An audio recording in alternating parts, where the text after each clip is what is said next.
Assalomu alaykum do'stlar, hammaga qaynoq kayfiyat tilaymiz. Mana bu qaranglar, tirjat.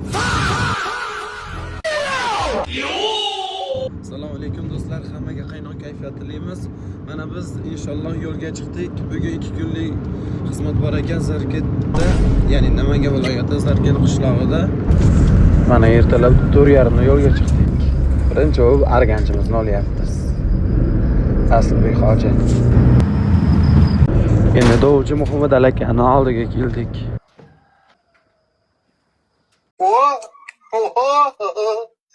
Assalomu alaykum. Mana ertalab do'kon ochiq ekan, 4:30da, 5da qorin ehtiyoj. Kalbasa bilan obi yeyapmiz. Saslab birgalikda.